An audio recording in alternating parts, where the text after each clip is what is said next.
자, 안녕하십니까. 모의고사 8월 달입니다. 뭐 시험은 잘 봤다 못 봤다 이런 거에 연연하지 않으셨으면 좋겠어요. 그냥 자기 실력을 한번 테스트해 본다 이렇게 생각하시면 되고요. 또 못 봤다 그래서 기죽을 것도 없고요. 또 잘 봤다 그래서 너무 또 기뻐하지도 마십시오. 지금보다는 중요한 것은 내년 한 1월 달쯤에요. 마지막 모의고사 내지는 뭐 그보다 더 중요한 것은 실제 시험이겠죠. 그러니까 지금 모의고사 성적 같은데 연연하지 말고 끝까지 공부를 해나간다라는 생각을 가지셨으면 좋겠습니다. 자, 8월 모의고사 화학 문제는요. 시작부터 이렇게 너무 어렵게 문제를 출제하면은 학생들이 많이 기죽을 것 같아서 그래서 제가 여러분들에게 꿈과 희망을 드리기 위해서 문제를 조금 쉬운 거를 선별했습니다. 아시다시피 문제 출처는 미트, 디트, 피트입니다. 미트, 디트, 피트 문제 중에서 그 변리사 시험에 적합한 것이요. 변리사 화학에 적합한 문제를 선별을 해야 되거든요. 근데 간혹 가다가 이제 욕심이 많거나 내지는 좀 많이 하고자만 하는 수험생들은 미트, 디트, 피트 문제를 다 풀려는 경향성이 있어요. 너무 많습니다. 그리고 문제가 난이도가 변리사 화학하고는 수준이 다릅니다. 그런 관계로 절대로 거기 있는 문제 다 푼다 이런 욕심은 절대 가지지 마세요. 그러지 마시고 그냥 선생님들이 선별해 주는 문제들이 있을 겁니다. 그런 문제만 선별적으로 몇 개만 풀어보면 되는 것이에요. 그렇게 생각하시면 되고 거기 있는 문제를 다 풀어갖고 어떻게 한번 해보겠다라고 생각하시는 거 그거는 별로 좋은 방법은 아닌 듯해요. 그러니까 너무 욕심만 내지 마시고요. 그 시간에 차라리 내용 정리를 다시 한번 쭉 하시지요. 그게 훨씬 더 효과적이고 그 공부에서 훨씬 더 고득점을 칠 수 있는 방법이 될 것이다 라고 생각을 합니다. 혼자 촬영을 하니까 마스크도 안 쓰고 촬영하고 좋습니다. 지금부터요. 자, 제가 한번 지난번에 일요일날 시험 본 내용을 한번 설명을 쭉 드리겠습니다. 자, 1번 문제 한번 가보시죠. 여기 색깔이 좀 잘 안 보이는데 여기 진하게 돼 있죠. 이렇게 돼 있죠. 그래서 하얀 거를 A라고 하고요. 조금 진한 것을 이렇게 B라고 한번 얘기해 보자고요. 이렇게 한번 놓고 문제를 해보자. 옳은 것을 골라라 그랬습니다. 분자량을 갑니다. 분자량 보면요. 자, 가라고 부르는 놈은, 가라고 부르는 것은 3A죠. 3A 플러스 B가 분자량이 되겠죠. 그리고 나의 분자량은요. 나의 분자량은 2A 플러스 2B겠죠. 그러니까 2A 플러스 2B가 분자량입니다. 라고 이렇게 놓으면요. 이게 누가 더 큰다 이렇게 관념적으로 비교하자면 조금 힘들 수 있으니까 한번 가에서 나를 한번 빼볼게요. 가에서 나를 한번 빼보면 남는 게 A-B 하고만 남죠. 그러면 문제의 단서를 보시면요. 원자량은 A가 B보다 크다라고 했으니까 큰 데서 작은 거를 빼준 거니까 얘는 0보다 크다라고 말할 수 있겠습니다. 그렇다면 결국은 가가 분자량이 더 크다라고 말을 해야지만 정상적이겠죠. 그러니까 얘는 분자량은 나가 아니라 가가 크다라고 말해야 합니다. 그러므로 1번은 틀린 지문이죠. 자, 2번 지문은요. 뭐 읽을 것도 없죠. 뭐 분자량도 얘가 큰데 실험식량입니다. 얘의 실험식량은 뭐죠? 얘의 실험식량은 그냥 A3B입니다. A3B는 가장 간단하게 해도 A3B지만 얘는 A2B2입니다. A2B2인데 가장 간단하게 하면은 AB가 되겠죠. 가장 간단한 식, 이것을 실험식이라고 부르니까요. 분자량도 얘가 큰데 실험식 야기하면 말할 것도 없죠. 그러니까 이건 나보다는 가가 더 커야 한다라고 말해야 되니까 2번은 틀린 지문입니다. 라고 얘기할 수 있을 것이에요. 세 번째. 자, 이게 이제 진한 거죠. B의 질량 백분율은 어떻게 되겠습니까? 라는 거죠. 자, B의 질량 백분율은 이렇게 씁니까? 3A 플러스 B의 전체의 질량분의 B의 질량입니다. 라고 말하는 거 맞아요? 그러면 곱하기 100 하면 되겠죠? 그 다음에 나는요, 2A 플러스 2B분의 2B입니다. 라고 말하는 거죠. 자, 그러면 여기서 비교할 수 있겠군요. 얘보다는 얘가 더 작다는 거 알았죠? 그리고 얘보다는 2B가 당연히 더 크겠죠. 그러면 큰 데서 작은 걸 나눠주니까 당연히 얘가 더 커야 된다라고 말할 수 있을 거라고요. 그러니까 가보다 나가 크다라고 말해야 합니다. 그러니까 3번도 틀린 지문이 되겠죠. 자, 4번은요.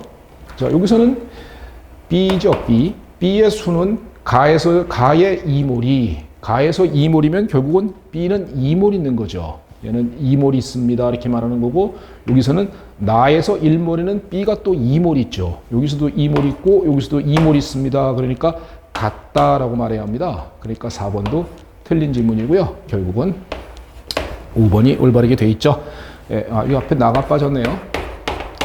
나 2몰의 질량은 가 1몰의 질량보다 크다. 예, 나 2몰의 질량은 4A 플러스 4B입니까? 이게 나의 1몰의 질량일까요? 가 1몰의 질량은 3A 플러스 B가 되겠습니까? 그럼 결국은 얘가 더 크다라고 말할 수 있으니까 정답은 5번이다라고 말할 수 있을 거라고요. 양론 문제였습니다. 그리고 몰에 대한 기본적인 개념, 화학식량에 대한 개념, 실험식에 관한 개념, 분자량에 관한 개념, 기초 이론에 관한 얘기였고요.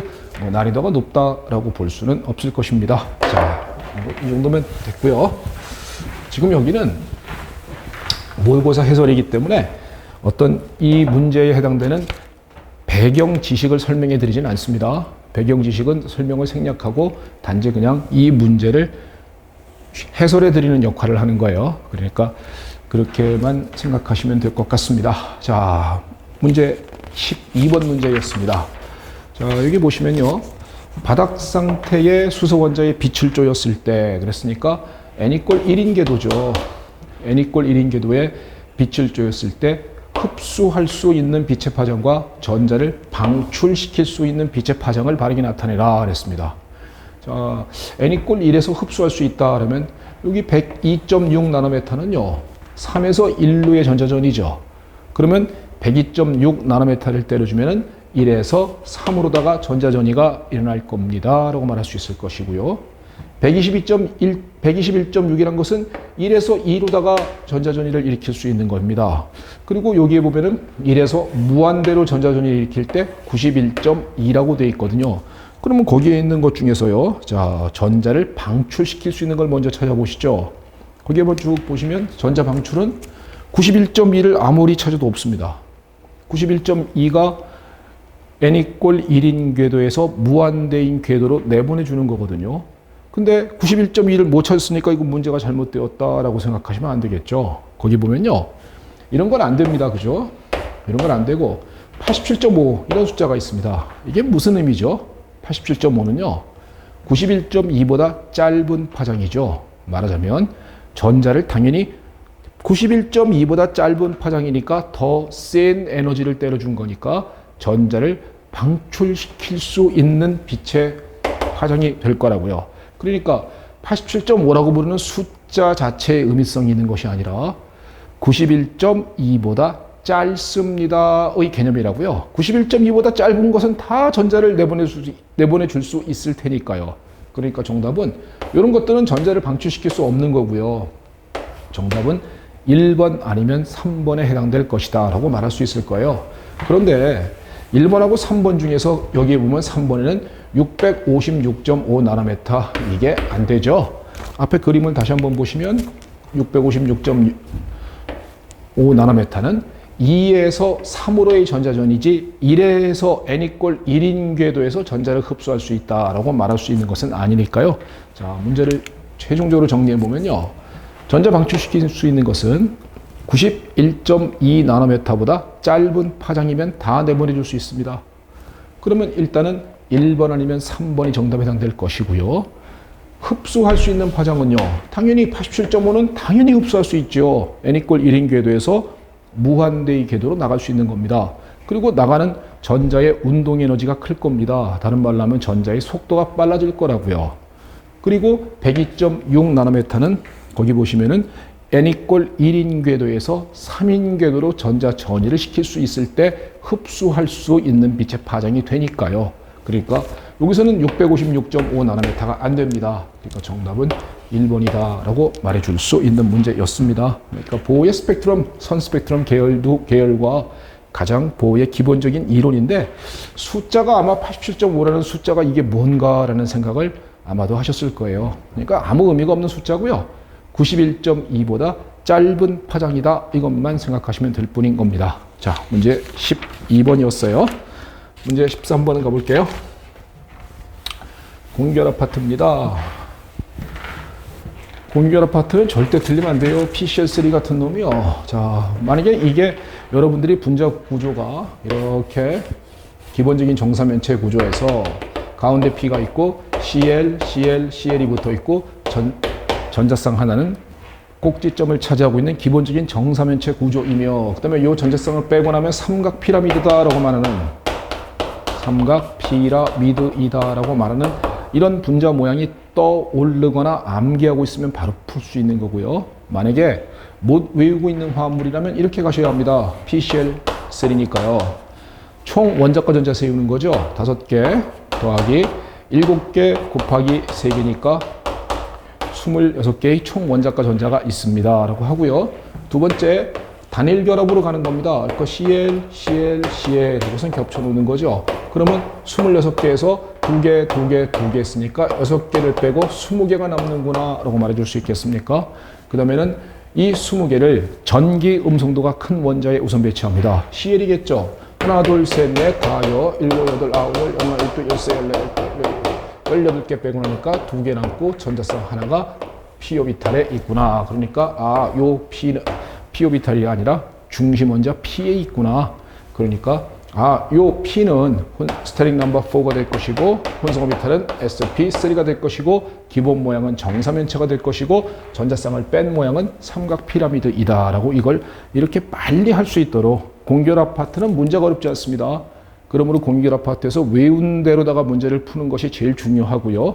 만약에 외우지 못한 화합물이 나왔을 때에는 이렇게 빨리 찾아낼 수 있도록 이렇게 연습하시는 거 굉장히 많이 해보셔야 돼요. 그러니까 기억은 올바르게 돼 있다라고 말할 수 있고요. 자, 두 번째는 PCl4 음이온입니다. PCl4 음이온은 분자 구조가 P 있고 꼭대기 아래 있고 자, 비공유 전자쌍은 한 적도 방향을 차지하고 있고요. 그 다음에 CL, CL, CL, CL 이게 PCl4 음이온의 분자 구조입니다. 자, 분자 모양이 어떻게 생겼습니까? 네, 시소형으로 생겼죠. 그러니까 PCl4 음이온의 기하 구조는 시소형이다 라고 말할 수 있는 것은 니은도 올바른 지문이 될 것입니다. PCl5는요 똑같아요. 이렇게 되어 있거든요. 삼각쌍뿔 분자 구조입니다. 삼각쌍뿔 분자 구조에서는요 특징이 뭐죠? 여기가 적도 방향이 미안합니다. 축 방향이죠. 여기가 적도 방향이죠. 축 방향이 더 길다라는 성질을 갖고 있죠. 적도 방향이 짧습니다. 삼각쌍뿔에서 세 가지 성질이 지나가십니까? 축 방향이 길다. 비공유 전자쌍은 적도 방향을 차지하려는 경향성을 보인다. 전기 음성도가 큰 화학종은 축 방향을 차지하려는 경향성을 보인다. 이런 것들은 삼각쌍뿔 분자 구조에서 대단히 중요한 이론들인 겁니다. 꼭 기억하실 필요성이 있어요. 그러니까 결합 길이가 모두 같다 이런 건 틀린 겁니다. 예, 축 방향이 길다라고 말해야 정상적이에요. 그러니까 정답은 기억과 니은이 정답이니까 2번이죠. 2번이 정답에 해당되는 문제 13번이었습니다. 문제 그렇게 어렵지 않았을 거예요. 근데 아마 시간 내에 못 풀었을 가능성은 있습니다. 그 이유가 뭐냐면요. 미트, 디트, 피트 문제는 한 문제당 3분을 주거든요. 근데 여러분들 변리사 시험은 1분 30초를 줍니다. 그런 관계로 여기 있는 문제 중에서 어떤 거는 시간이 조금 걸리는 게 있어요.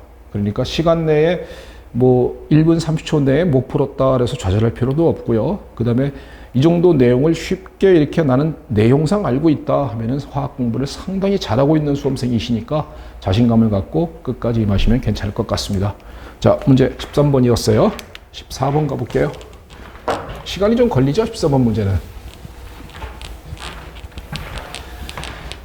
자, 14번 문제 한번 보십니다. 기억 지문 한번 먼저 볼까요? ln 증기가 lnp 값이 마이너스 2일 때 이때 A의 끓는 점은 6분의 5 T1이다 라고 이렇게 써 있습니다. 그럼 한번 기본적인 얘기부터 가보죠. 자, 여기가 lnp 값이 0인 겁니다. 이때 이렇게 내려가 보면 이렇게 나오겠네요. 그럼 우리는 이런 말 하겠네요. lnp 이꼴 0이니까 p 값은 1이겠죠. P값이 1인 ATM, 1ATM에서 LMP 값은 제로가 되고 그때 이 X축이 T1분의 1이거든요. 그러면 이때 끓는 점은 바로 T1이다 라고 얘기할 수 있겠습니까? 이건 온도의 역수를 취해주는 겁니다. 클라우지우스 클라피론식은 당연히 알고 있는 거 맞겠죠? 예, 그러니까 LMP, 그러면 LMP가 마이너스 2다라고 했거든요. LMP가 마이너스니까 P 값은 당연히 1보다 작을 거겠죠. 그럼 P 값이 1보다 작은 상태니까 당연히 끓는 점도 T1보다 작은 값이어야 한다라는 생각은 가질 수 있을 거예요. 근데 여기서 그림에서 그것까지 한번 찾아보라라는 거죠. 쭉 보면 여기가 LMP가 마이너스 2인 경우죠. 그러니까 여기가 마이너스 2인 경우에 그림을 쪼르르륵 내리면 이렇게 그림이 그려지겠네요. 그러면 여기 값은 T1분의 1.2가 될까요? 그러면 요건 T1분의 1.4, T1분의 1.6, T1분의 1.8, 요건 T1분의 2 이렇게 되겠죠? 그러니까 요 값은 T1분의 1.2가 되니까 그러면 끓는 점이 T1분의 1.2 그러면 안 됩니다. 왜? 역수잖아요. 그러니까 끓는 점은 1.2분의 T1이다 라고 말하니까 6분의 5 T1이다 라고 말해줄 수 있다고요. 그러니까 기억 지문은 요 그림을 해석하는 능력을 가지고 있느냐라는 문제가 되겠죠. 그러니까 기억 지문은 올바르게 잘 되어 있다 라고 말해줄 수 있을 것이에요. 기억되셨죠? 니은 거 볼까요? 자, 클라우지우스 클라피론식은 이거 맞습니까? LMP는 마이너스 RT분의 델타 H로 증발 베이퍼리제이션이라고 쓸게요. 플러스 R분의 델타 S0 베이퍼리제이션이다 라고 쓰는 게 이게 클라우지우스 클라피론식이죠. 여기서 LMP를 Y축으로 놓은 겁니다. 그리고 T분의 1을 X축으로 놓은 거죠. 그러니까 Y꼴 마이너스 AX 플러스 B라고 부르는 직선의 방정식이 얻어진 거죠. 이때 기울기는 반드시 음의 기울기입니다. 왜냐하면요. 델타 H로 베이퍼리제이션, 이게 델타 H0 베이퍼리제이션, 이게 어떤 개념입니까? 어떤 물질의 리퀴드를 기체로 바꿀 때 들어가는 열량인 겁니다. 액체를 기체로 바꿀 때 흡수하는 열량이에요. 그러니까 무슨 얘기냐? 반드시 흡열이거든요. 반드시 흡열이라는 얘기는 얘가 반드시 부호가 플러스입니다. 근데 앞에 마이너스가 있다는 얘기는 음의 기울기를 갖는 직선이어야 할 것이라고요. 그러니까 반드시 음의 기울기 갖는 직선밖에 안 나와요. 그러니까 특징이 뭐냐? 이 증기압은 온도가 높아지면 T분의 1을 작게 해주는 거니까 1로 가는 거죠. 증기압은 항상 커진다고요. 그래서 온도가 증가하면 증기압은 항상 증가합니다 라고 하는 것이 이게 그 유명한 클라우지우스 클라페이론식이다 라고 부르는 개념인 것이죠. 그러면 여기서 니은 지문이 뭐냐? A의 델타 H 베이퍼리제이션은 5RT1이다 이렇게 됐거든요. 이게 맞는지를 확인해 주는 겁니다. 어디 있나요? 단서가. 그래요. 기울기가 마이너스 A죠. 그러니까 기울기가 A라면 A라고 B면 B 한번 다 해볼게요. A의 기울기는 마이너스 R분의 델타 H0 베이퍼리제이션 증발이라고 써볼까요? 이게 기울기가 되겠죠. 그러면 여기서 A에 대한 기울기를 갖다가 여기 모는 종이의 눈금이 다 있으니까 기울기 구해낼 수 있을 거라고요. 자, 여기가 한 마이너스 10점 됩니까? 그리고 또 연결시켜서 여기쯤 되겠네요. 그 다음에 점 한번 찍어볼게요. 요 점, 그 다음에 여기가 또 올리면 0인 점. 그러면 이렇게 여기 지점 이렇게요. 그림이 좀 요 지점하고 요 지점이요. 자, 이렇게 놓으면 기울기 값을 구해낼 수 있을 겁니다. 자, 기울기는 이렇게 구합니까? 이제 T1분의 2 빼기 한번 쭉 연결시켜서 해보세요. T1분의 1은 마이너스 10 빼기 0입니다. 라고 얘기할 수 있겠어요? 요거 정리해 주는 거죠? 정리해 주면 요거 마이너스 10T1 하고 요거 정리해 준 겁니다. 산수예요. 그러면 얘가 두 개가 똑같다라는 거잖아요. 그러면 결론적으로 델타 H 베이퍼리제이션은 10RT1이구나 라고 쓸 수 있으니까 니은 지문은 A의 증발 엔탈피는 5RT 아니라 10RT1이다 라고 말해야 정상적이라고요. 그러니까 니은은 잘못되었습니다 라고 말해줄 수 있겠죠. 이 5RT1은 어디 있는 거냐면요. 이거 지우고요. B의 기울기 한번 구해 보시겠어요? B의 기울기를 자 한번 마찬가지로 점을 잘 찍으면 돼요. 여기가 마이너스 2죠. 그리고 여기가 플러스 2죠. 쪼르륵 해서요. 요 점, 그 다음에 쪼르륵 해서 요 점, 요렇게 되는 기울기를 찾아낼 수 있을 거예요. 그러면 그대로 한번 해보세요. 그러면 자, 이건 t1분의 2 빼기 t1분의 1.2 이거는 마이너스 2 빼기 2 이게 마이너스 r 델타 h0 베이퍼리제이션이다 라고 얘기할 수 있으니까 이거 정리하면 됩니다. 정리하시면 이때 델타 h0 베이퍼리제이션은 얘가 ORTR이다 라고 얘기할 수 있다고요.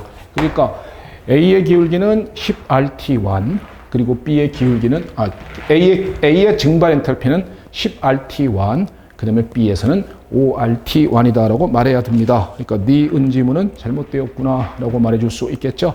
그러니까 기억 맞고 니은 틀렸다. 금방 이게 조금 시간은 걸릴 거예요. 그죠? 아마도 시간은 조금 걸릴 텐데 문제 자체를 어떤 식으로 손을 대야 되는지는 모르겠다라고 생각하지는 않을 거라고 생각합니다. 혹시 만약에 그런 수험생이 있으시면은 내용 정리 다시 한번 쭉 하시는 거예요. 처음부터 끝까지 내용 정리 쫙 다시 한번 하신 다음에 그 다음에 이제 이런 문제를 풀게 되면은 생각보다 그렇게 어려운 내용은 아니구나 라는 것을 느끼게 될 거예요. 자, 디귿 지문 한번 가보실까요? 자, 요거 잠깐만 여기 칠판 관계상 잠깐 지워야 될 것 같은데요. 네, 지우고요. 자, 디귿 지문 보시면은 정상 끓는 점에서 정상 끓는 점이면 P가 1atm에서 위법이 1atm에서 그러니까 얘가 1atm에서 그러면 얘가 얼마예요? lnp 값은 0에서 이렇게 되겠죠. 그러면 넘겨주는 겁니다. 그러면 결국은 RT 델타 H0 베이퍼리제이션은 R분의 델타 S0 베이퍼리제이션입니다 라고 쓸 수 있을 거라고요. 그러면 RR 이렇게 날리고 나니까 정상 끓는 점에서의 공식은 델타 S0 베이퍼리제이션은 T분의 델타 H0 베이퍼리제이션이구나 라고 식으로다가 이게 유명한 식 하나가 또 나오죠. 그래서 끓는 점에서의 공식의 끓는 점 혹은 용융점에서의 공식입니다. 그때 엔트로피 변화는 T분의 델타 H로 베이퍼리제이션이다 라는 유명한 식입니다. 자, 그러면 A 한번 구해 볼까요? A는 델타 S 베이퍼리제이션 값은 자, 끓는 점이 얼마였습니까? 아까 T1이었죠. A란 놈은 0일 때 쪼르륵 해서 이게 T1분의 1이니까 A는 끓는 점이 T1이었죠. 그러면 끓는 점은 T1분의 아까 델타 H로 베이시문 값이 10RT1이었습니까? 그러니까 결국은 10R이구나 라고 말해줄 수 있을 것이고요. B의 델타 S 베이퍼리제이션은 끓는 점이 얼마입니까? 먼저 찾아야 되겠죠. 자, 끓는 점 쪼르륵 가서 쭉 그러면 여기가 T1분의 1.6이다 라는 값으로 나올 수 있을 거예요. 그러면 끓는 점은 1.6분의 T1이 되겠죠. 그러면 결국은 얘는 1.6분의 T1분의 아까 이거 5RT1이었나요? 그러면 8R 하고 나오죠. 그럼 결론적으로 A하고 B 중에 누가 더 증발 엔탈피가 큽니까? 라고 그러면 A가 더 큽니다. 라고 말해줄 수 있으니까 정답은 기억과 디귿인 4번에 해당될 것이다 라는 거예요. 산수입니다. 그냥 산수인데 이 클라지우스 클라페론식을 갖다가 요 문제를 갖다가 깔끔하게 딱 풀 줄 알면요. 그러면 클라지우스 클라페론식, 그 다음에 더 나아가서는 아레니우스식, 그 다음에 반토프식 같은 이런 기본적인 내용들이 상당히 잘 알고 있는 수험생이 될 거라고요. 그러니까 이 문제를 통해서 내용 정리를 다시 한번 해본다라는 생각으로 임하시면 될 것 같아요. 자, 문제 15번 가봅니다.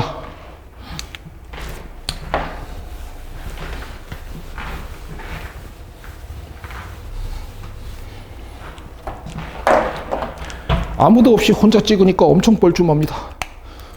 다음번부터는 여러분들을 오라고 오든가 해야겠습니다. 아니, 내가 오라고 했는데 또 안 오셨네요. 괜찮습니다. 안 와도 됩니다. 옳은 것을 골라라. 자, 문제 15번입니다. 298개에서 반응가는 자발적 발열 반응이다 이렇게 써 있거든요. 이게 맞느냐 틀리냐는 표현을 갖다가 가에서 찾는 겁니다. 자발적이다 비자발적이다 라고 하는 연락극적 함수가 어디 있죠? 깁스함수입니다. 그러면 깁스함수가 플러스 146이에요. 깁스함수가 플러스라는 것은 뭐죠? 그래, 비자발적이죠.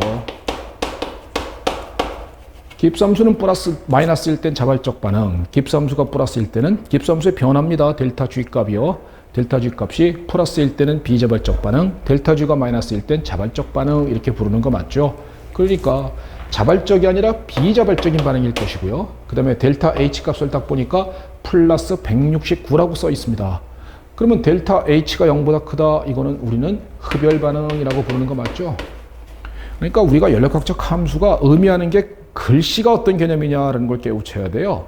델타 H가 0보다 크면 흡열, 델타 H가 0보다 작으면 발열, 델타 G가 0보다 크면 비자발 반응, 델타 G가 0보다 작으면 자발적 반응, 델타 S가 0보다 크면 엔트로피가 증가되는 화학 반응, 델타 S가 0보다 작으면 엔트로피가 감소되는 화학 반응인 겁니다. 이런 개념들하고 기호가 연결이 딱딱딱 돼야 되는데 이게 뭐가 뭔지 그냥 막 짬뽕이 막 일어나 있는 상황들이 상당 학생들이 많죠. 공부를 조금 미흡하게 한 겁니다. 그러니까 298개에서 반응 가는 델타 G의 부호가 플러스니까 비자발적 반응이고 델타 H의 부호가 플러스니까 흡열 반응이니까 발열이 아니라 흡열 반응이다 라고 말해야 된다는 얘기죠. 그러니까 기억지구는 말이 안 되는구나 라고 얘기해 줄 수 있다는 것이죠. 그러니까 일단 기억 틀렸고요. 두 번째, 반응 나에서는 엔트로피가 증가한다 이렇게 돼 있거든요. 이게 이제 뭐 그렇게 큰 논란의 여지는 없습니다만은 이게 반응 나 과정에서는 엔트로피가 증가한다 이렇게 써 있어요, 문장이.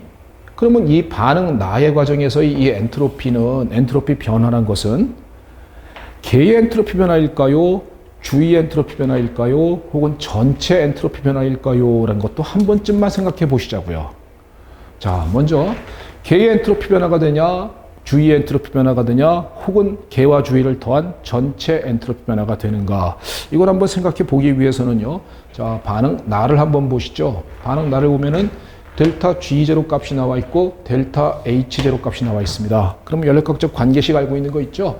델타 G는 델타 H 마이너스 T 델타 S 이렇게 되어 있습니다. 이 값이 얼마로 되어 있냐? 마이너스 137로 되어 있고요. 이 값이 마이너스 111로 되어 있고요. 여기 T 델타 S 얘는 298K입니다. 그러면 여기서 델타 S의 부호를 갖다가 알 수 있을 거예요. 델타 S의 부호는 0보다 크다 넘기면은 마이너스고 마이너스가 있으니까 당연히 0보다 클 것이에요. 자, 이때 구한 델타 S0는 개입니까? 주입니까? 아니면 전체입니까? 이런 게 짬뽕 나면 큰일 납니다. 이건 전부 다 개 갖고 따지는 겁니다. 그러니까 여기서 구한 델타 엔트로피 변화는 델타 S개입니다. 그러니까 델타 S는 0보다 크다. 그러니까 엔트로피가 증가한다. 그러니까 개 엔트로피는 증가하는구나. 라고서 이렇게 확인해 줄 수 있다는 거고요. 또 다른 방법은요. 두 번째 방법은 자, 반응식을 보십니다. 나 반응에 보면 여기는 흑연이니까 고체니까 신경 쓸 거 없고요. 기체만 갖고 따져보면은 2분의 1몰의 O2 가스가 1몰의 CO 가스가 됩니다. 즉 기체만 갖고 따지면 2분의 1몰이 됩니다. 기체가. 그러면 기체의 몰수가 증가되는 반응이죠. 기체의 몰수가 증가되는 반응이니까 델타 S 개는 역시 반응은 개입니다. 그러니까 0보다 크다라는 것을 우리는 이렇게 풀어도 델타 S 개는 0보다 크다. 이렇게 생각을 하여도 델타 S는 0보다 크다라는 결론을 얻을 수 있다는 거예요. 그러면 여기서 이게 엄밀하게는 반응 나 과정에서는 해란 말이 있기 때문에 개의 엔트로피를 구하라는 것은 틀림이 없을 겁니다. 하지만 조금 더 세밀하게 우리 주위도 한번 구해 보자고요. 자, 주위 한번 구해 봅니다. 자, 그러니까 개는 일단 0보다 크다는 걸 확인할 수 있었죠. 자, 주위 엔트로피는 어떻게 구합니까? 이 단서로다가요. 여기 나와 있는 데이터를 보고요. 네, 이 단서가 있네요. 델타 H가 마이너스 111kJ 이렇게 되어 있습니다. 델타 H가 111kJ 마이너스 111이라는 것은 이건 무슨 반응이냐? 네, 발열 반응이거든요. 그러면 이 반응이 일어날 때 이 반응 자체가 개입니다. 이 반응 자체가 개고요. 이 반응이 일어날 때 열이 주위로 나간다는 얘기가 되겠죠. 일정 압력에서 출입하는 열량이 Qp 값이고요. 그것이 델타 H입니다. 그러면 이 반응이 일어날 때 개에서부터 주위로 열이 튀어나가게 되니까 주위의 온도는 증가될 수밖에 없을 거라고요. 엔트로피는 온도가 증가되면 항상 증가되죠. 그러니까 개에서부터 주위로 열이 나가는구나. 발열 반응이구나. 그러니까 주위의 엔트로피 변화는 당연히 0보다 커야 될 것 아니겠느냐라는 것을 우리가 알 수 있으니까 여기 엔트로피 증가 감소 이 내용이 개여도 증가하는 거고 주위여도 증가하는 거고 그러니까 이건 어떤 경우라도 맞을 수밖에 없는 지문이 되겠죠. 그러니까 두 번째 니은 지문은 당연히 맞다라고 확인될 수 있습니다. 물론 두 개 개와 주위를 더한 이 더한 것을 우리는 전체 엔트로피라고 하니까 델타 S자로 전체라고 부르는 거고 개도 0보다 크고 주위도 0보다 크니까 전체도 당연히 0보다 크다라고 확인해 줄 수 있을 것이라고요. 그리고 또 한 가지 단서가 또 있죠. 델타 S 전체가 0보다 크다라는 단서가 또 찾는 거 어디 있어요?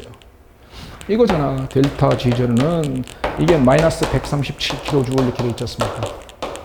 델타 G0가 마이너스입니다. 델타 G0가 자 엔트로피랑 어떻게 연결되죠? 마이너스 T 델타 S 전체입니다. 마이너스 T 델타 S 전체가 델타 G0하고 동일한 연력학적 함수거든요. 그러면 얘가 마이너스입니다. 그러면 앞에 마이너스가 있습니다. 그러면 이 값은 당연히 0보다 커야지만, 이 값은 0보다 커야지만 되겠죠. 그러니까 이렇게 연력학적 함수들이 의미하는 것들이 식으로 타닥타닥 지나갔으면 좋겠고요. 그게 지나가지 않는다고 하면 최소한 개념이라도 좀 알고 있어야 합니다. 근데 이게 그 학생들이 문제 푸는 거를 가만히 이렇게 옆에서 지켜보거나 내지는 저한테 제출한 문제들을 보면요. 말하자면 좀 끼워 맞춰요. 내용을 갖다 정확하게 딱 깨우쳐갖고 문제를 푸는 게 아니라 끼워 맞춥니다. 자꾸 끼워 맞춰갖고 그냥 답을 갖다 찾는데 급급해요. 그게 이제 시험장 가서 틀릴 여지가 상당히 있는 지식들이 되거든요. 그러니까 절대 그렇게 하지 마시고요. 내가 지금 말하는 게 난 지금 뭘 해나가고 있다는 것을 본인이 정확하게 인식하고 이해하면서 문제를 해결해 줄 수 있었으면 좋겠다는 생각이 듭니다. 자, 일단 기억 틀렸고 니은 맞다는 거 됐습니까? 세 번째 거 갑니다. 디귿지문 보시면요. 이런 말이 있거든요. 온도를 높이더라도 산화구리로부터 금속구리를 얻을 수 있다 없다 이런 표현입니다. 그러면 산화구리 금속구리니까 이쪽이죠. 항상 그렇습니다. 뭐 온도를 높여서 뭐를 할 수 있다. 온도를 높여서 뭐가 뭐 자발적이다. 어디서 자발이다. 온도에 관계되는 거 나오면요. 항상 따질 때 꼭 따질 때 델타 H와 델타 S의 부호 따지세요. 자, 이거고요. 저기 얘는 플러스 146 하고 돼 있죠. 그리고 얘는 146이라고 되어 있고요. 얘는 값이 얼마로 되어 있나요? 169라고 되어 있습니까? 그리고 마이너스 T 델타 S가 되겠죠. 그러면 넘겨주면은 당연히 얘는 마이너스가 되니까 앞에 마이너스니까 델타 S의 부호는 당연히 0보다 큽니다. 라고 확인하는 것 되겠죠. 첫 번째 가 반응에서요. 그러면 이 반응에서의 델타 S는 0보다 큽니다. 라는 걸 확인해 줄 수 있을 거고요. 델타 H는 당연히 0보다 컸잖아요. 169니까요. 그러면 자, 이 상황이 딱 와닿죠. 델타 S가 0보다 크다. 델타 H가 0보다 크다. 어떤 경우입니까? 이게 이제 팍 지나가야 돼요. 딱 보는 순간 고온에서 잡아 라고 나와야 돼요. 델타 S가 0보다 작다. 델타 H가 0보다 작다 하면 저온에서 잡아 하고 튀어나와야 돼요. 그러니까 이런 것들이 파파팍 지나가지 않고 이게 약간의 이게 뭐지? 이렇게 생각을 하거나 내지는 그걸 갖다가 고민을 해봐야 알기 때문에 연력학 문제가 어렵게 느껴지는 거예요. 간단하게 델타 S가 0보다 크다, 델타 H가 0보다 크다, 고온에서 자발. 얘도 0보다 작다, 얘도 0보다 작다, 저온에서 자발. 이런 기본적인 내용이 지나갔으면 좋겠어요. 고온에서 자발적입니다. 다른 말로 하면 이 반응은 온도를 왕창 높이면 자발 반응이 될 수 있다 이 소리죠. 그 온도는 어떤 온도입니까? 델타 S분의 델타 H가 되는 온도가 되겠죠. 이 온도보다 클 때 델타 S분의 델타 H보다 더 큰 온도가 되었을 때 그때는 고온에서 자발적이다라고 말할 수 있으니까 온도를 높이면 산화구리로부터 CO2가 산화구리 맞죠? 금속구리를 구리 솔리드 맞죠? 자발적으로 얻어낼 수 있지 않겠습니까? 그러니까 온도를 높이더라도 산화구리로부터 금속구리를 얻을 수 없다가 아니라 온도를 높이면 자발적으로 일어나니까 온도를 높이면 산화구리로부터 금속구리를 얻을 수 있다라고 말해야 정상적이에요. 그러니까 정답은 니은이다라고 말할 수 있겠습니까? 네, 문제 15번이었습니다. 16번 가보죠. 16번은 평형과 연력학적에 관계되는 내용들이 연결되어 있는 상황입니다. 자, 옳지 않은 것은 했는데요. 이 문제를 읽으면서 그냥 4번하고 바로 찍어야 돼요. 4번 일정 부피 평형의 물에 아르곤 넣었다. 변동 없다. 이렇게 바로 외우고 있어야 됩니다. 그러니까 이 문제를 읽으면서 나머지 거 다 모르겠다. 하지만 4번만은 확실히 틀린 거다. 이렇게 찍은 게 그런 게 실력이에요. 네, 꼭 그렇게 기본적으로 암기되는 사항에 있어서만큼은 혼동 없이 정확하게 암기되었으면 좋겠습니다. 자, 문제 한번 갑니다. 하지만 저는 선생님은 일단 내용을 다 설명해야죠. 자, 25도씨에서 정반응은 자발적이다. 1번. 이걸 어떤 함수로 풀죠? 지금 25도씨에서 나와 있는 데이터가 델타 H가 마이너스 114 발열입니다. 라는 데이터가 있고 K값은 1 곱하기 10의 12승이니까 1보다 큰 겁니다. 1보다 큰 겁니다. 라고 있는 이 값이 나와 있는 상황이에요. 그러면 이것만으로 25도씨에서 정반응은 자발적이다. 자발. 어떤 함수죠? 델타 G입니다. 그러면 결과적으로 델타 G, 저는 나와 있는 함수, 평형상수 값이 있거든요. 그러면 델타 G, 표준 상태의 깁스함수의 변화는 마이너스 RT, ln, K다. 이 식이 머릿속에 탁 하고 지나가주면 되겠죠. 그러면 K값이 1보다 크다. 이렇게 되겠습니까? 1 곱하기 10의 12승이니까요. 그럼 K값이 1보다 크니까 당연히 앞에 마이너스 부가 있으니까 얘는 당연히 마이너스가 될 것입니다. 라고 말할 수 있겠죠. 그러면 K값이 1보다 크면 델타 G가 마이너스니까 말로 해보면은 뭐냐? 자발이다. 라고 말할 수 있겠죠. 그러니까 정답 1번 25도씨에서 K값이 1보다 크기 때문에 델타 G로는 마이너스가 될 것이고 델타 G로가 마이너스가 되니까 자발적 반응이다. 라고 말할 수 있다는 거예요. 그러니까 1번은 정확하게 올바른 표현이다. 라고 말할 수 있겠죠. 두 번째 갑니다. 온도가 올라가면 평형상수 K는 1보다 작아질 수 있다. 자, 이런 건 항상 온도가 관계되면 그럼 뭘 따지라고요? 델타 H와 델타 S의 부호 따져라. 델타 H와 델타 S의 부호를 따져주는 겁니다. 자, 한번 델타 H의 부호는 여기 나와 있죠. 마이너스 114라고 나와 있으니까 얘는 0보다 작구나. 델타 H는 0보다 작으니까 발열 반응이구나 라는 건데요. 델타 S의 부호가 지금 여기 데이터가 있나요? 없죠. 하지만 반응식이 있죠. 반응식을 딱 보시면 2몰의 NO 가스와 1몰의 O2 가스가 반응해서 2몰의 NO2 가스가 되는 겁니다. 가스에서 반응물은 토탈 3몰이죠. 생성물은 2몰입니다. 그러면 정반응이 일어나게 되면 기체의 몰수가 감소되거든요. 기체의 몰수가 감소되는 반응이니까 델타 S도 0보다 작습니다. 라고 말해줄 수 있다는 거죠. 그러면 델타 H도 0보다 작다, 델타 X도 0보다 작다. 바로 나옵니다. 저온에서 자발 이렇게 되겠죠. 저온에서 자발적이다 라고 말할 수 있겠습니까? 그러면 자, 저온에서 자발이라는 얘기는 고온이 되면은 비자발이다 이렇게 말할 수 있겠죠. 그러면 고온이 되면 고온에서는 비자발이다 이렇게 말할 수 있을 거예요. 그럼 비자발일 때는 자, 깁스함수의 부호가 0보다 커야 되겠죠. 깁스함수의 델타 G0 값이 0보다 크다. 그러면 이 값이 0보다 크다. 플러스 값이다. 그러면 K 값은 1보다 작아질 수 있겠구나 라고 말해줄 수 있겠죠. 그거잖아요. 2번 지문이. 온도가 올라가면 고온이 되면 평형상수는 1보다 작아질 수 있다.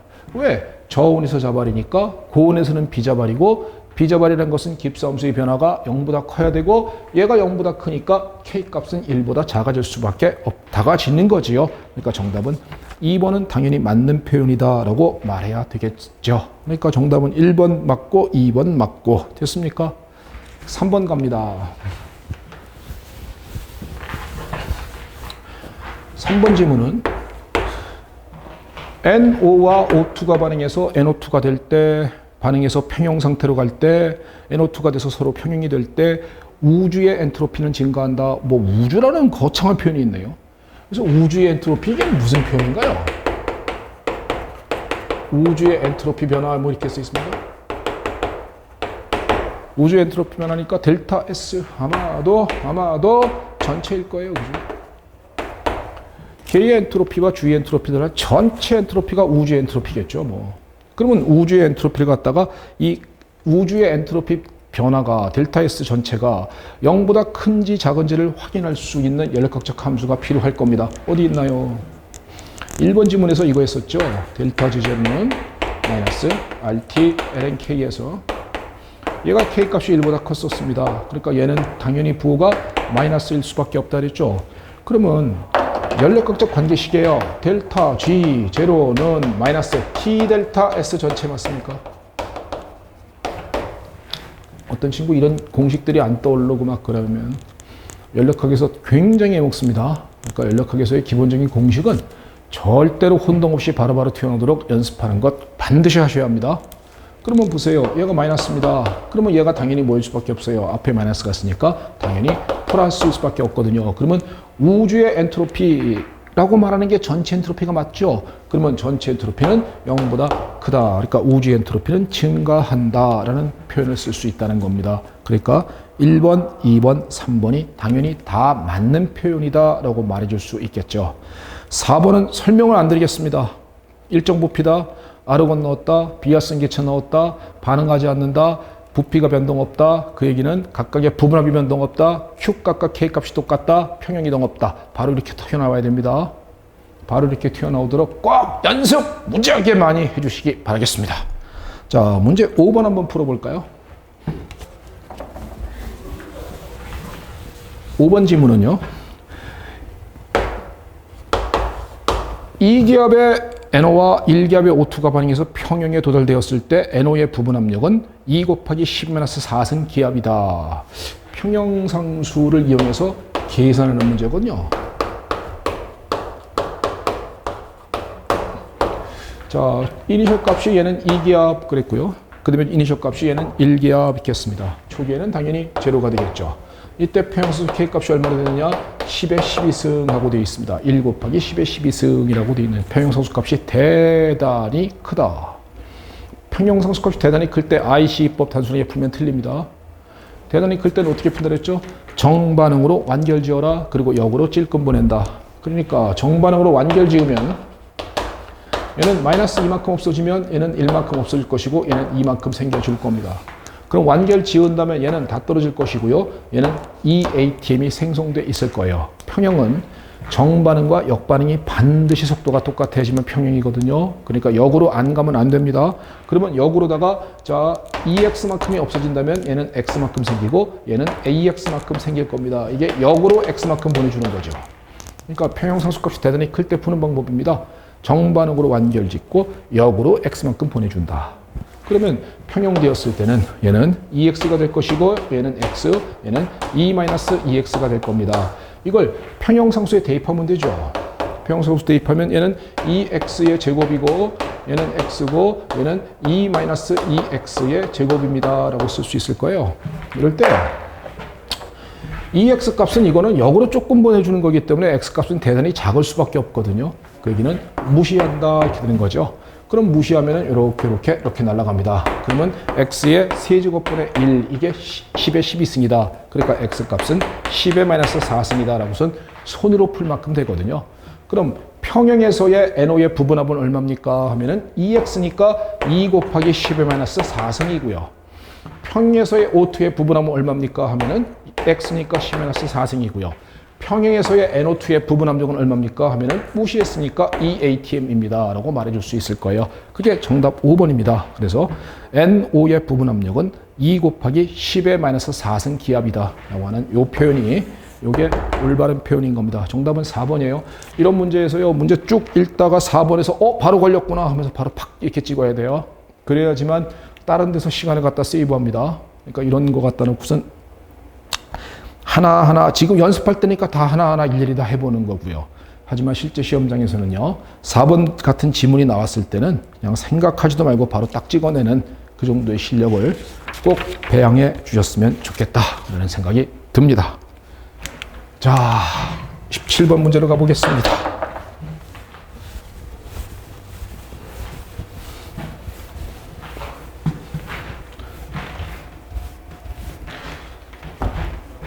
자, 일단 기억부터 한번 봅니다. 물을 첨가하면 용해도가 증가한다. 무조건 땡 날아갔죠. 용해도는 뭡니까?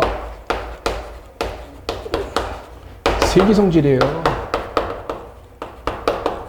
용해도는 세기성질이거든요. 그러니까 결국은 뭐니? CaC2O4가 잘 녹지 않는 게 물에 조금 녹으면 CA 이가연이 되고 그 다음에 C2O4 이가 음연이 된다.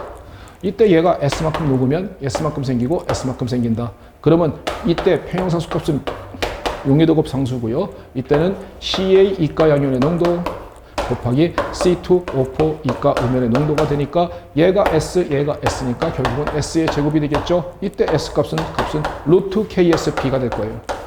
그러면 이게 10-한 10승쯤 된다고 보면은 10-5승 정도라고요. 그러면 약 10-5승 정도 단위는 몰 퍼 리터가 되겠죠.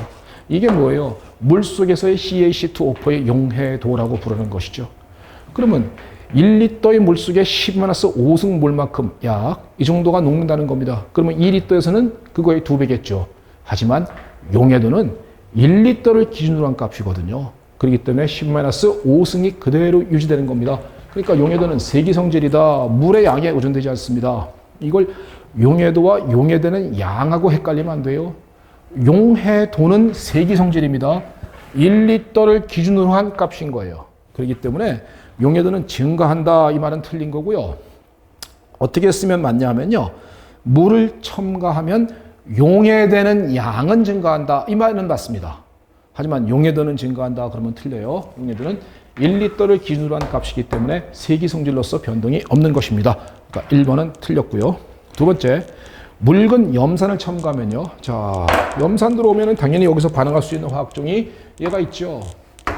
얘는 짝염기, 얘는 강염기입니다. 그 얘기는 수소이온 만나서 여기 반응식이 이렇게 써 있는 것들이 바로 얘가 산의 역할을 잘 못하니까 그의 짝염기는 염기 역할을 잘하는 거다라는 그 반응식들이죠.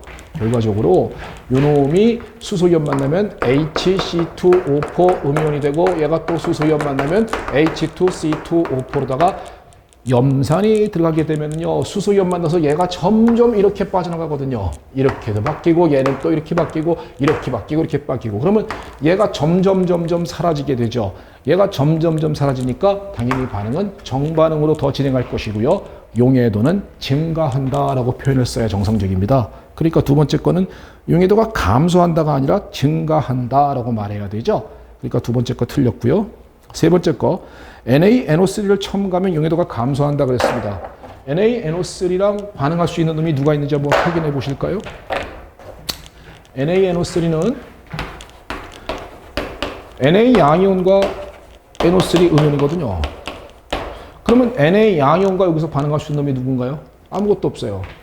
NO3 음이온과 반응할 수 있는 놈이 누굽니까? 아무것도 없습니다. 말하자면 NaNO3는 들어가 봐야 여기에 있는 이온들과 반응할 수 있는 게 하나도 없거든요. 그 얘기는 NaNO3는 들어가도 아무 역할 못하는 것입니다. 그러니까 정답은 3번은 용해도가 감소한다가 아니라 아무 변동 없다. 그렇게 말을 해야 정상적이에요. 그러니까 세 번째 것도 틀린 거고요. 네 번째 거 용해도는 루트 KSP라니까요. 얘와 농도를 합한 게 아니라 루트 KSP, 즉 얘의 농도나 혹은 얘의 농도를 갖다가 말해주는 거지 각각의 농도들이 용해도지 이 용해도를 두 개를 더한 것이 용해도다 말하는 것은 틀렸습니다. 그러니까 4번은 말이 안 되고요. 5번에 옥사산 소디움을 첨가하면 옥사산 소디움은요. Na2C2O4거든요. C2O4 얘는 두 개의 Na 양이온 플러스 C2O4 이가 음이온이죠. 그러면 얘가 물에 들어가면 100% 캐리가 되거든요. 그러면 얘가 갑자기 많아진 거죠. 결국은 얘가 많아진 거죠. 얘가 많아지니까 반응은 역으로 갈 수밖에 없죠. 역으로 가니까 용해도가 CaC2O4의 용해도는 감소한다라는 것이 맞죠. 즉 공통이온 효과를 말해주고 있는 겁니다. 그러니까 정답은 5번입니다. 용해평형 문제에서 가장 난이도가 쉬운 문제였다고 생각을 합니다. 예. 물론 뭐 틀려도 괜찮습니다. 아직은요. 이제 겨우 8월이에요. 8월. 그러니까 너무 기죽지 마시고요. 그냥 끊임없이 끝까지만 한다. 이런 생각을 가지면 좋겠습니다. 자, 18번 가볼게요. 18번은 반응식은 여러분들이 완결시켜 보시고요. 제가 한번 쭉 적어는 드릴게요. 자, 여기 보면은 MnO4 음이온이 MnO2가 됐을 때 산화수가 플러스 7에서 플러스 4로다가 산화수가 적어졌거든요. 그러니까 반쪽 반응 나가 환원이고요. 그럼 반쪽 반응 가는 산화 반응이다 라고 말할 수밖에 없어요. 그러면 첫 번째 지문입니다. 과정 1에 반쪽 반응 가는 산화 반응이다 라고 말해야 되니까 1번 틀렸고요. 두 번째, 반쪽 반응식의 균형을 맞출 때 왼쪽에 있는 수소의 개수가 8개거든요. 그럼 오른쪽에 수소의 개수가 여기가 3개 있으니까 얘는 5개의 수소이온이 돼야 되거든요. 그러면 여기에 전체 전하를 보면 왼쪽에 전하는 제로거든요. 그럼 오른쪽에 전하 마이너스 1과 플러스 5가 있으니까 플러스 4입니다. 그러면 여기에 4개의 전자가 있어야 왼쪽 전하와 오른쪽 전하가 딱 들어맞거든요. 그러니까 A 플러스 B 값은 9다라고 해야 됩니다. 그러니까 2번도 틀렸고요. 세 번째는 이제 반응식 완결이거든요. 이 반응식 완결은 최소 공배수로 가는 거 맞죠? 여기는 4개의 전자, 여기는 3개의 전자니까 여기다가는 곱하기 3을 하고 여기다가는 곱하기 2, 미안합니다. 4를 해서 두 식을 더해주면 되는 겁니다. 위에 거에는 3을 곱하고 밑에 거에는 4를 곱해서 두 식을 더하면 제가 한번 정리해 봤어요. 4개의 MnO4, 3개의 C2H5OH 플러스 수소이온, 3개의 C2H3O2, 4개의 MnO2 플러스 5개의 H2. 지금 이게 뭐 한 거냐면요. 산화반 쪽 반응에는 3을 곱하고 환원반 쪽 반응에는 4를 곱해서 두 식을 더해준 결론인 겁니다. 이건 직접 해보시면 될 거예요. 그죠? 그러면 어떤 일이 벌어지냐? 수소이온이 여기 하나가 있죠. 자, 이게 지금 제목이 뭐냐? 염기성 수용액에서 그랬거든요. 염기성 수용액에는 그 용액 내에는 OH 음연이 있어야 합니다. 그러면 OH 음연이 있기 위해서는 얼마만큼의 OH를 더하느냐 하면요. 기존에 있는 수소 이온을 물로 바꿔버릴 만큼의 OH를 더합니다. 그러면 양쪽에 OH 음연을 하나씩만 더하면은 여기서는 요놈은 물로 될 것이고요. 여기서는 OH 음연이 하나만 됩니다. 그러면 여기 물 날아가고 여기는 5개가 아니라 4개입니다. 라고 쓰는 게 이게 전체 반응식이죠. 그러니까 자 보시면 3번 지문은 과정 5에서 OH를 7개 더한다가 아니라 여기 수소 이온이 하나가 있기 때문에 얘를 물로 바꿔버릴 만큼 더하니까 OH 음연은 1개만 더한다라고 말해야 정상적입니다. 그러니까 3번은 틀렸고요. 그 다음에 4번이 정답이네요. OH 음연은 여기 있잖아요. 그죠? 완결된 반응식에서 OH 음연은 생성물에 포함된다. 그랬으니까 정답은 4번이고요. 그 다음에 문제 보시면요. 또 얘 3몰은 여기 3을 만들죠. 3몰은 3을 만듭니다. 그러면 얘 1몰은 3분의 4몰을 만들어 줘야 되겠죠. 그러니까 C2H5OH 1몰당 MnO2는 0.75몰이 아니라 3분의 4몰이 생성된다라고 말해야 된다고요. 그러니까 5번도 틀렸죠. 그러니까 4번이 올바르게 되어 있는 지문이다라고 말할 수 있을 겁니다. 반응식 완결은 직접 한번 이렇게 연습 한번 해보는 용도로 써먹어 보세요. 알았죠? 이렇게 한번 해보시면 되는 문제입니다. 자, 이제 다 왔네요. 19번 문제로 가봅시다.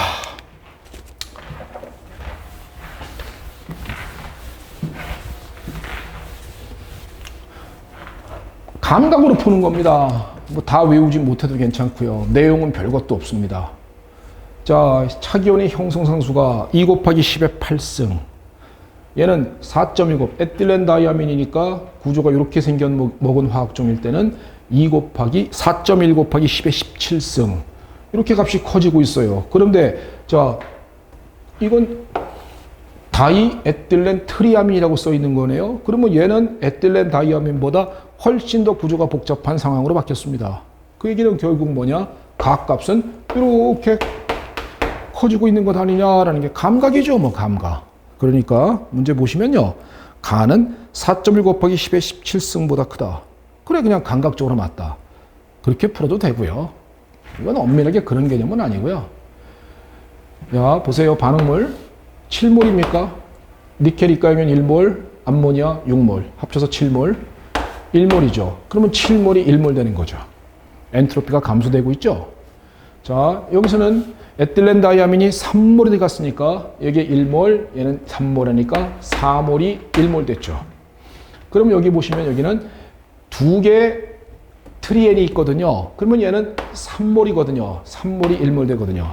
엔트로피는 증가되는 것이 좋죠. 엔트로피는 증가되는 게 좋은데 만약에 감소된다면 감소가 덜 되는 게 좋겠죠.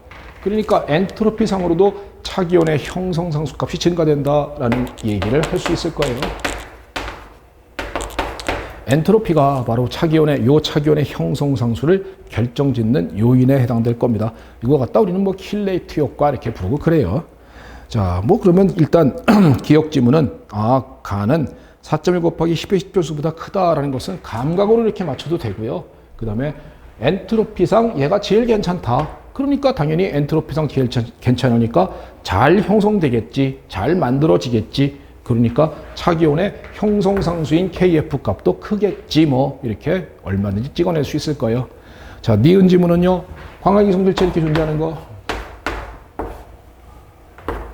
이렇게 존재하는 거 이거 당연히 알고 계십니까? 이렇게 두 개의 광학 이성질체로 존재하는 상황. 자, 요거 화합물은요. 광학 이성질체 있습니다. 이성질체 이 부분은요. 절대로 시험장에서 구조를 본인이 스스로 그리는 거로다가 연습했다가는 못 풉니다. 그러니까 제가 변리사 스쿨 홈페이지에 변리사 수험생을 위한 이성질체 총정리 뭐 이렇게 해가지고선 제가 올려놨거든요. 반드시 그거 다운받으셔갖고요. 제가 적어놓은 거 그건 다 외우십시오. 그건 싸그리 다 외우시면은요. 이성질체 부분만큼은 자신감이 생길 거예요. 그러니까 거기 있는 거 웬만하면 다 외워서 시험장에서 바로바로 써먹어야지 그거 갖다가 시험장에서 그림을 그리거나 뭐 입체, 이성체 개수가 몇 개입니까? 라는 것을 그림을 그린다? 이건 반드시 실수 나와요. 그러니까 거기 있는 거 제가 12개인가를 정리해 놨을 거라고요. 그러니까 별로 안 되거든요. 그러니까 그 정도는 한번 좀 노력으로다가 외워보시기 바랍니다. 뭐 프린트를 하셔갖고 집에다가 딱 붙여놓으세요. 지나가다가 한 번씩 이렇게 읽으면 외워지지 않겠습니까? 그렇게 한번 좀 임해 주셨으면 좋겠어요. 자, 디귿 지문은 틀린 거 알겠습니까? 엔탈피가 아니라 엔트로피 효과 때문입니다. 그러니까 정답은 기역과 니은이 올바르게 되어 있고요. 디귿은 잘못되어 있는 4번이 정답에 해당되는 문제였습니다. 그냥 감각으로 푸는 문제예요. 자, 마지막 유기화학의 NMR입니다. 혹은 IR, MES, UV 스펙트럼인데요. 학생들이 안타깝게도 유기화학 공부를 안 합니다. 작년에는 우연히 하나가 나왔지만 그전에는 계속 두 문제씩 나왔거든요. 그 얘기는 올해도 두 문제가 나올 가능성은 높다라는 것이 합리적 추론이겠죠. 근데 유기는 외우면 맞추는 문제거든요. 외우면 맞추는 문제인데 못 외워서 못 맞춘다. 그러면 화학의 응용력을 요하는 문제는 어려워서 못 풀고 안 외운 거는 안 외워서 못 풀고 그럼 점수 딸 데가 없잖아요.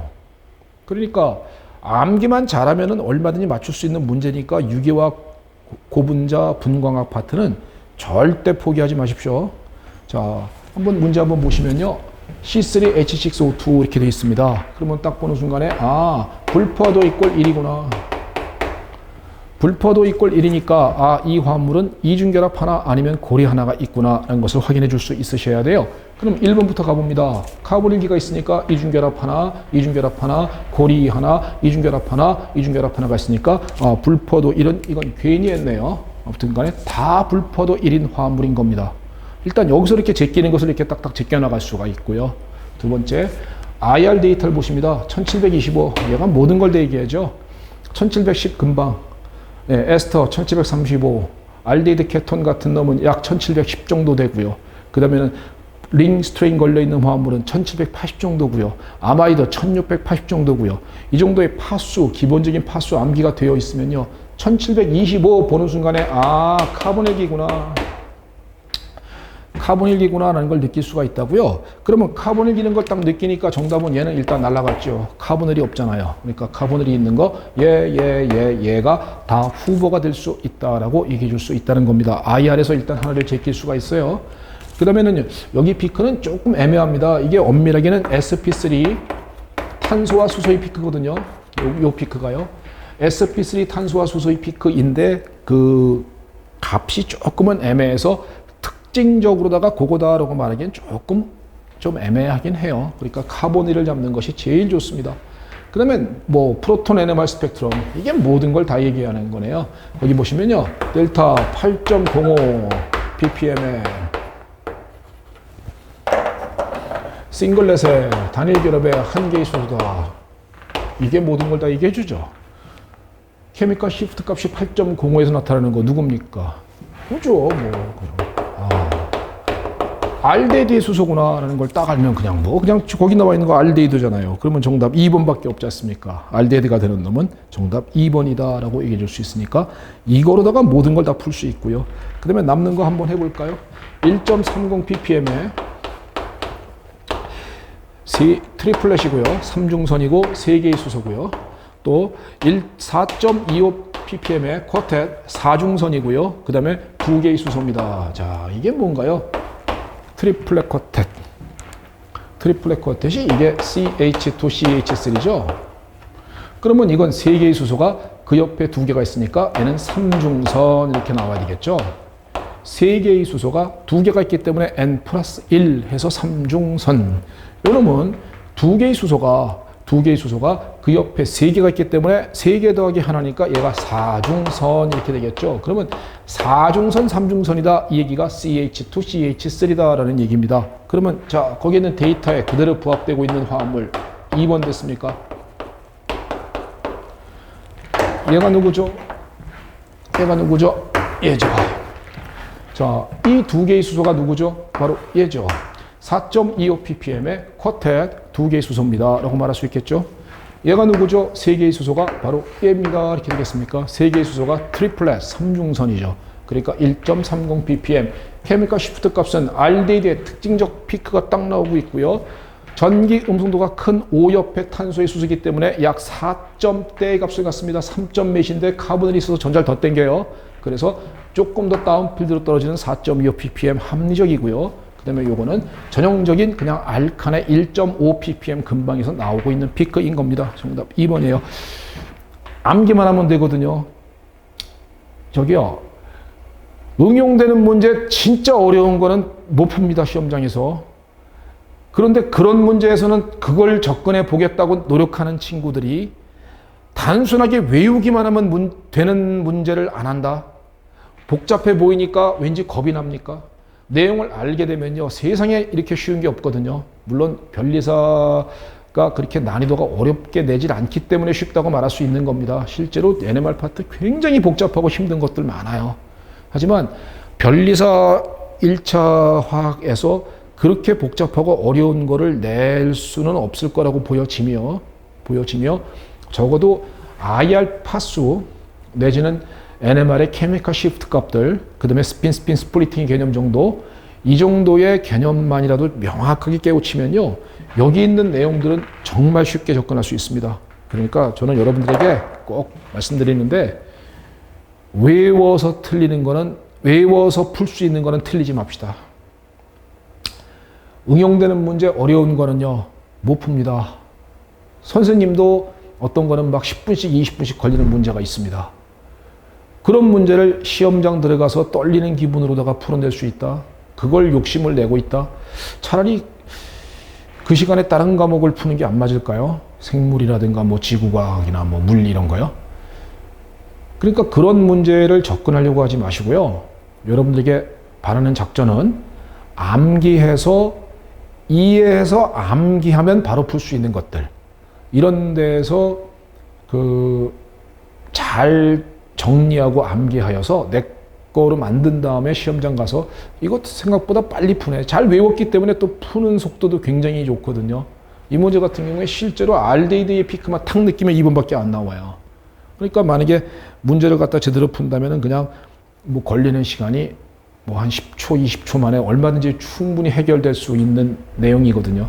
그러니까 이런 것들을 실수 없이 해낼 수 있도록 그렇게 연습하시고 공부하는 게 올바른 변리사 화학 시험의 접근 방법이다라고 생각을 합니다.